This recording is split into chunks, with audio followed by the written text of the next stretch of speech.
Welcome to the Invisible India podcast. I'm Jessica. And I'm Abhishek.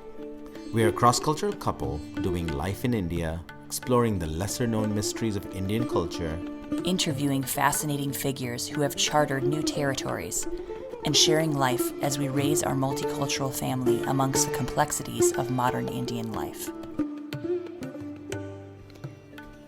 Welcome to the Invisible India podcast. I'm really glad to be back with part 2 of South Asian, transnational, and cross-cultural adoption. Last time we heard from Jacob, who is a Tibetan Nepali adoptee who grew up in the United States. We also heard from Mahi, who is a Gujarati American mother who, with her husband, is now adopting an African American little girl in the U.S. You're going to hear part 2 of Mahi's story today about identity, about blending cultures, and about learning as a parent how to embrace a different culture inside your home. We're also going to hear from Melinda, who is an Australian mom who actually raised her 2 Indian kids in India for most of their lives. So be sure to listen all the way to the end for her story and where they are now. I want you to listen this week for a lot of points about identity, about cross-cultural adjustment, about learning from other people, about opening your heart and your home, and about sharing your own culture with others. One thing that I love about all 3 of these stories, about Jacob, Mahi, and Melinda, is that there's a real leaning in to South Asian cultures and leaning into the culture of the person who was adopted. Jacob himself went back to Nepal and lived for 5 years, learned Nepali. Mahi herself is a very rooted and integrated Indian American, and then also now integrating African American culture into her home out of respect for her daughter and for the African American community in the city where she lives. And then Melinda and her family, their story is just so incredible of living in India for so many years and really raising their kids to be truly Indian and to really appreciate and know and love Indian culture, even though they had white parents. So listen for all these themes and these touching stories, and would love to hear more from you guys about what you think. So let's get into part 2 of Mahi's story. So I'm just so curious, you guys are very connected to the Indian community. Yes. Where you live, being one of the few South Asian families I've seen you've placed yourself intentionally in relationships with African American families and even the people that you guys both work with. I'm just curious that, what are the reactions from people, both in the African American community and then also in the Indian American community, when they find out or when they see you guys together with a Black daughter? Let's start with the Indian community. I think when we first started talking about this to family and friends, most of our parents' generation, so aunts, uncles, were a little skeptical at first. And they were like, why are you doing this? You are healthy. You can have your own kids. Why not just have more of your own kids? A lot of the stereotypical thoughts of, well, you have your own kids, and then you can a lot of our family said, why don't you just donate to an organization or a community if you feel a heart for them? Why are you bringing why do you want to bring a child into your life, into your home? And, I can see where they're coming from, because it is something very radical that we're doing. But that was all before our foster daughter came into our lives. After she came into our lives, it was no longer a thought, it was a reality. We have, at least to us, in front of us, we have gotten nothing but love and support from our families. Wonderful. They have accepted her into their lives. She comes to all of the events with us. One of my husband's uncles who came from India, who comes pretty often, he even, bought her a pair of like silver janjar when the first time he came to give to her. So, those sort of things that are traditional, they've included her. That's not to say there's not other conversations that we are obviously not hearing, but everybody has openly accepted her, because I think when you see this child, all of the stereotypes you have about a certain group of people it's just not there anymore, because she is this little person, this little human being who all she wants is love from us. Yeah. And they've just given her this love. Great. And so we have had nothing but positive experience with our families. So that's been really good. With the African American community, again, I have gotten nothing but positive experiences. My coworkers, my friends, they're really excited. People have said, you guys are doing a great thing. And we didn't do this for other people. Honestly, we did this for ourselves. And so it's been all around a good experience. Do I think that's going to change as she gets older? I definitely think it'll change as she gets older, because as she grows up as a Black woman in America, she'll have different life experiences than necessarily I can give her the background or insight into. And so I know there'll be a shift in people's reaction to us as she gets older. I'm hoping we'll be able to find some, positive, strong women to help her along her journey. And there's lots of resources and friends and people who I know will be there to support me. So just the community that you guys have surrounded yourself with is so strong. And I'm so thankful that you're in that community, and that you're able to know that, hey, I have resources I can draw on. And I think that's such a, just a humble approach to say, like, there's certain things that I know I can't give her that are deeply connected to her experience as she grows into a woman. And I think that's really humble of you to acknowledge that, and so healthy. And it's going to be so healthy for her as she grows. Yeah. I mean, that's something that I think about all the time, and something I think is going to be probably our biggest challenge in raising her. But like I said, I know there's people who will be able to help us and support us through that. Yeah. So let's talk about another aspect of this.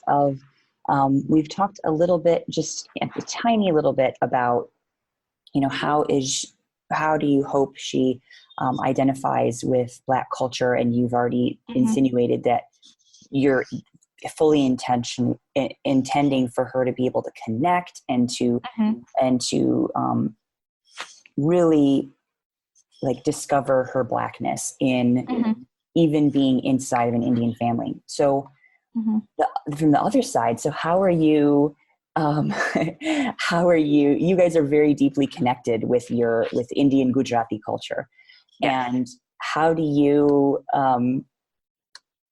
hope, or how do you pass that on to her as well? I imagine you guys are teaching her Gujarati along with your kids. You guys speak Gujarati and English at home. Yeah, as best as we can. Yeah. And I mean, she must celebrate Navratri with you guys. Yeah. If she danced Garba, I mean, you guys are vegetarian. Tell me more about passing on your Indianness to her as well. Yeah, I mean, I think we're passing on our Indianness to her as just as we're doing with our biological boys. Nothing different. I mean, like you said, she at least I attempt as much as I can to talk to them in Gujarati, because I'm also first generation. I was born in the US, and so my Gujarati isn't the greatest. It's So pretty as much good. It's pretty good. You're being humble, but it's pretty great. I feel like I can have a conversation like just an average conversation. If it gets into any sort of deep intellectual thought, I have to switch it to English. And so there's that, and the food, definitely a big part of our culture. And so she has all the food that we cook, and she actually loves Gujarati food. She eats khichdi better than anyone in the family. So she's participating in all that. I bought like Indian clothes for her. We just went to India this winter, so I brought back for her tons of clothes and tons of bangles for her, and she loves it. So she's just a part of our lives. So anything I would do for any biological kid, I'm doing for her, as far as teaching her about Indian culture. Yeah, wonderful. And man, it didn't even occur to me until you just said that, you couldn't take her to India because the adoption is not That's right. final yet. So yeah. And they're just still really young. So we actually only took my oldest to India with us. My little one stayed here. Yeah. Both of them, yeah. That makes sense. But as soon as we can, we definitely want to take her to India. That's going to be such an amazing experience. And I imagine it'll bring up a lot of good questions and good experiences for her and for you guys and for your family and everyone that you guys meet. So, I just really appreciate you guys as people and your open-mindedness and your open hearts, and you're just givers in so many ways, and I really just wanted to get your perspective on the podcast and hear what your thoughts. So thank you so much. Thank you. Of course. So let's get into Melinda's story now. Melinda is an Australian mother of two who, as she'll explain, lived in India for several years before she and her family moved back to Australia. Hi, my name's Melinda. I'm a 60-year-old adoptive mother with a 60-year-old husband who, along with me, adopted two children from India. And I have two lovely kids who are 19 and 22. So we adopted these two when they were 2 years old, each of them, while we were living in India. This makes our story a little bit different than the average transnational or international adoption, because we got to raise our kids in India for quite a long time. And also I lived in India for 25 years and has very close friends there, was very connected, set up different projects. My latest and current one is a rural school just outside of Pune of nearly 800 kids that I'm WhatsApping nearly every day to the staff over there, who are all local Indians. So our story is a bit different than the average international adoption story, where kids are lifted out of their culture and just raised in the West. Yes, and Melinda, this is one of the reasons I wanted to interview you specifically, is to talk about that kind of cultural extraction that often takes place and the pain that is involved. So can you tell us more about yourself? I'm a social worker by profession, and early in my career in Australia, I was a probation officer for juveniles, and I met a few adopted kids then who in their teen years were really wrestling with the fact that they were adopted, were not feeling connected to their adoptive parents, and some of them were getting into trouble with the police. So I felt like I'd been sort of exposed through my work to some of the challenges that can come up with adoption.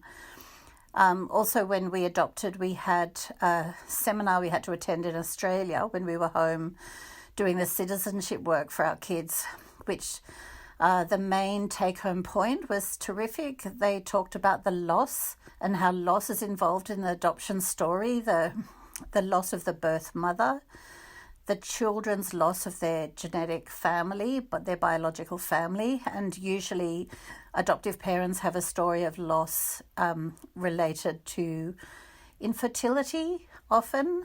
We did have miscarriages and didn't have our own children, but my husband and I were both very for the idea of adoption when we went ahead. And we married at 32 and we got our son when I was 40. Melinda, tell us a little bit about your adoption story and the preparation process behind that. My Australian husband and I met in India and we were involved in various projects with an international NGO. And so we stayed there a long time because we both really felt comfortable in India, loved being there, had excellent friends, and felt like we could contribute in worthwhile ways. And so it was very easy for us to bring that love of India to our children. I had read a book called The Colour of Difference about transnational adoptions and was very struck by the story of a Thai girl who just hated her own skin, who hated her culture, growing up in an environment where her culture was not really valued. And so I was more for adopting because we had that love of India sort of so deeply ingrained in us. And talking even with my daughter today, she really values that. And they're, both of them have this understanding of their own culture because they spent 10 to 12 years there and had wonderful aunties and uncles. And so I feel like one of the downfalls of international adoption is that you don't necessarily grow to love your own heritage. And we managed to bypass that, not necessarily through clever planning, but just because it just happened like that with us. And I always relished that though, and still do relish the fact that my kids know that some of my best friends are in India, are Indian people from all different backgrounds. So that I think is a rich thing for our children.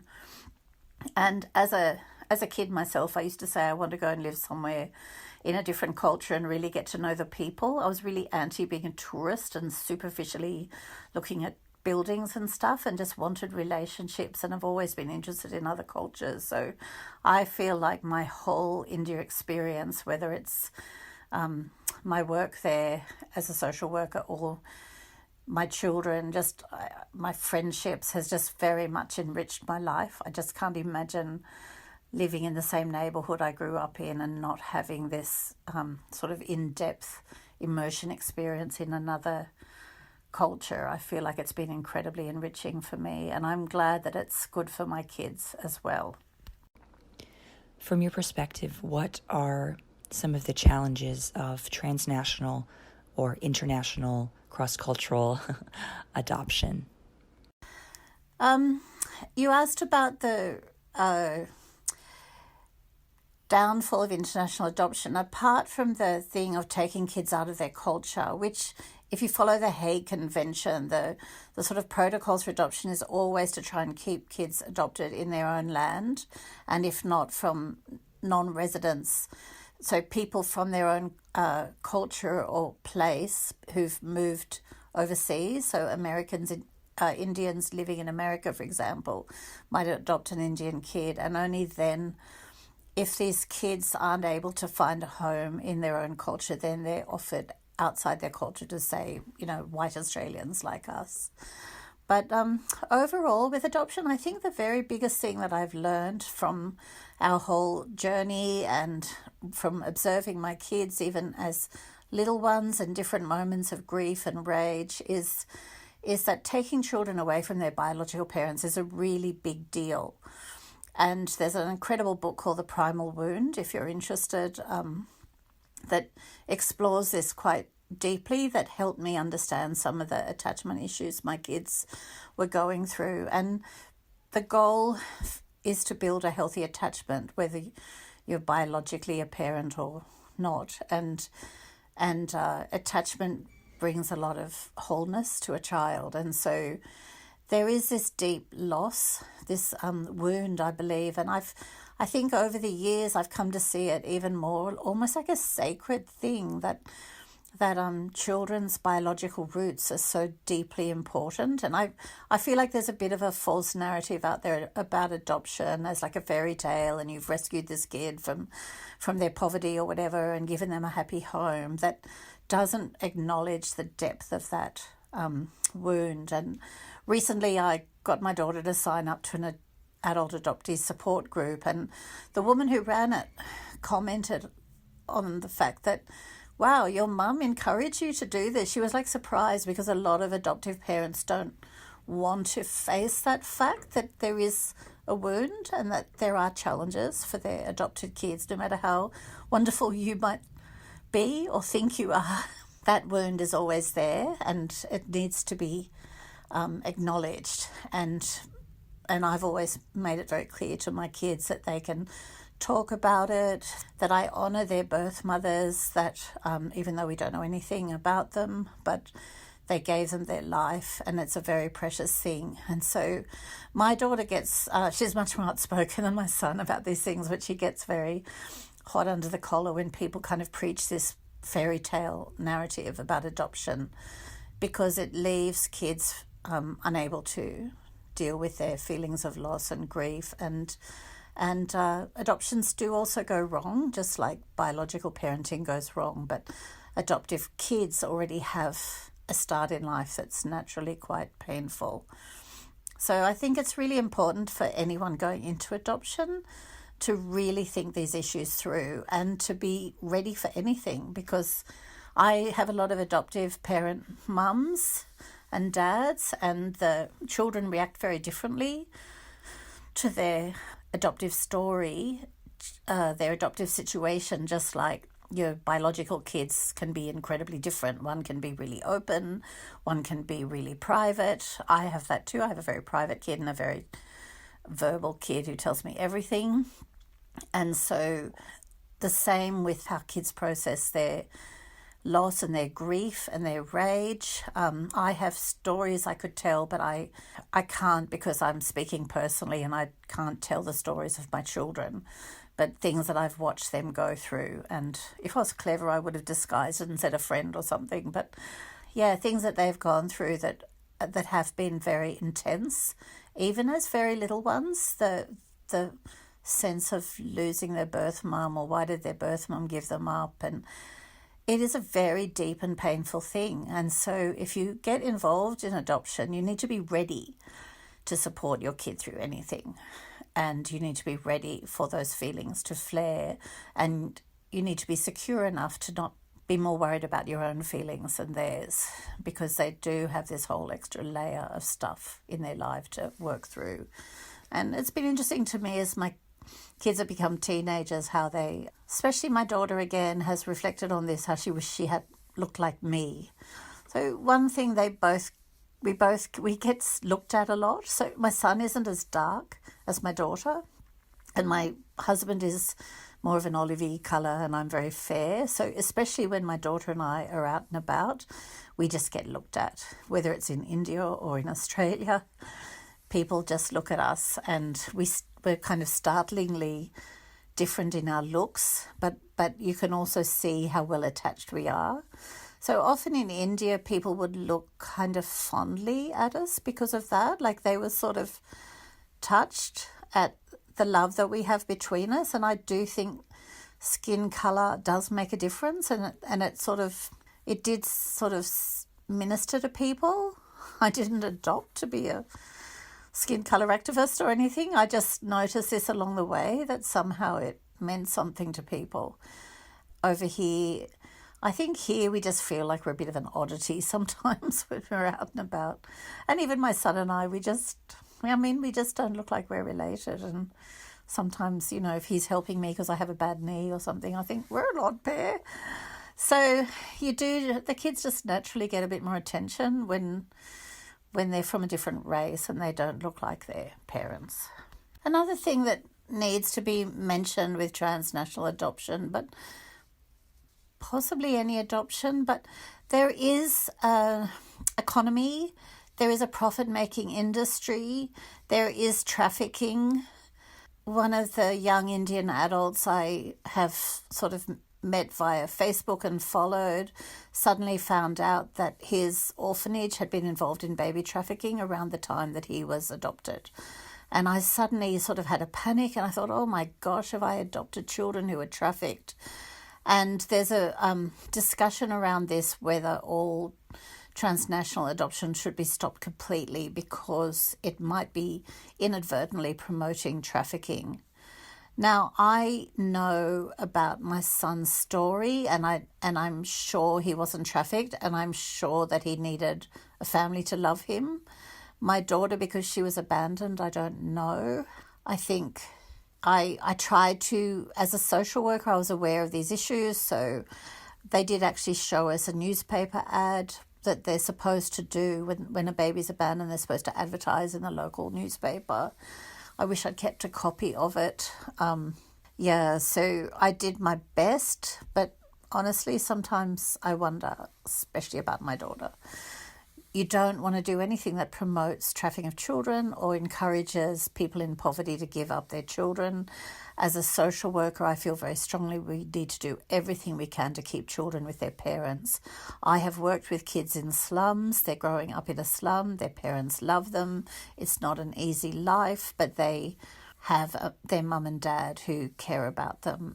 And our Western view of what's unacceptable should not be allowed to override the value of being with your birth parents. So that's another thing. It's a huge topic to explore, but I just wanted to make a note of it because I think it's very important. And the whole sort of push to stop orphanage tourism, foreigners visiting orphanages all over the place, it's kind of like this danger zone where sometimes kids are trafficked and they actually make money through the orphanages because Westerners aren't wise sometimes and just feel sorry for them.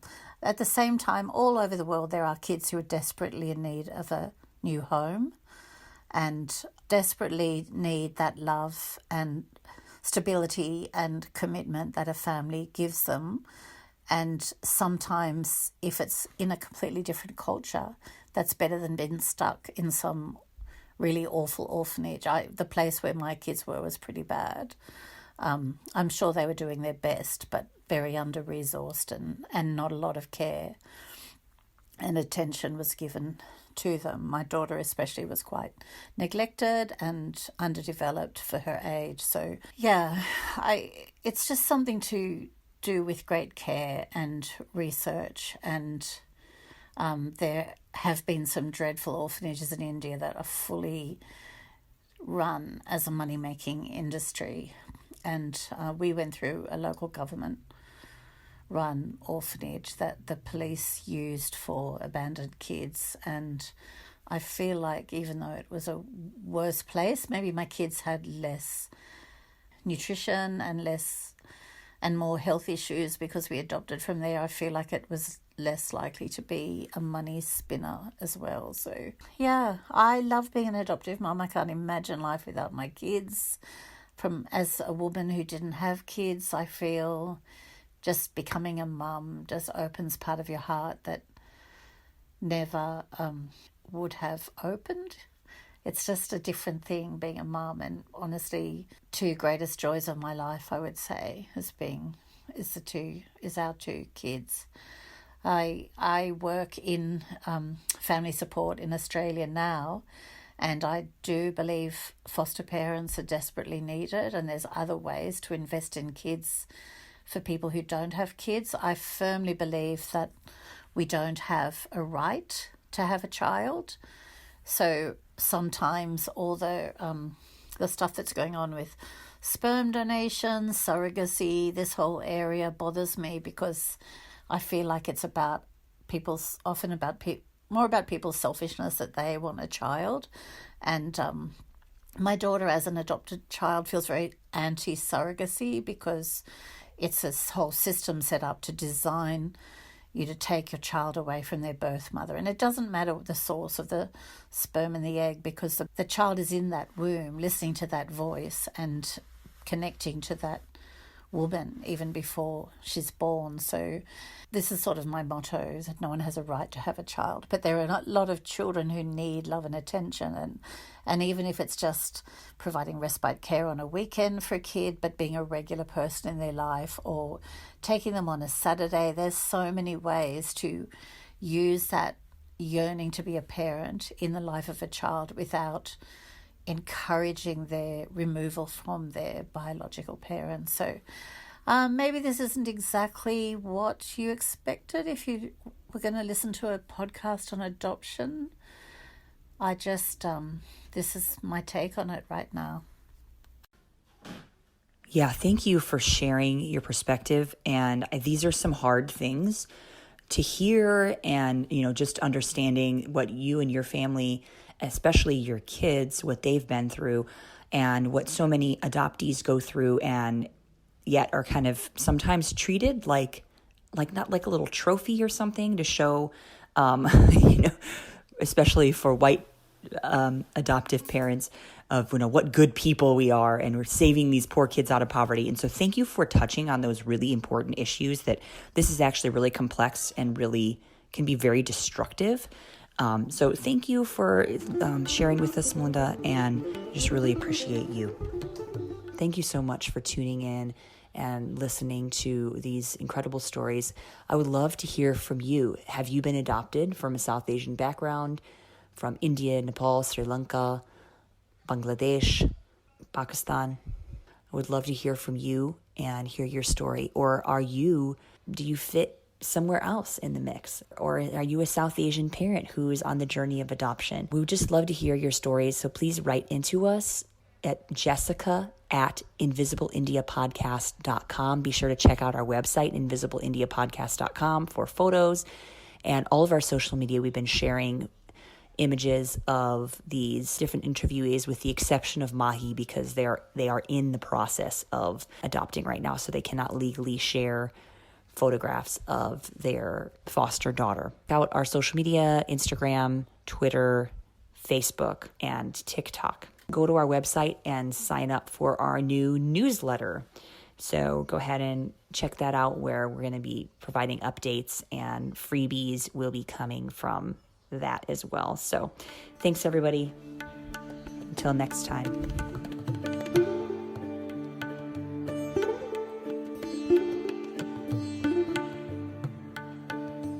The music for the Invisible India podcast is performed by Christopher Halen Sitar and Ed Hanley on tabla on Rag Bhimpalasi.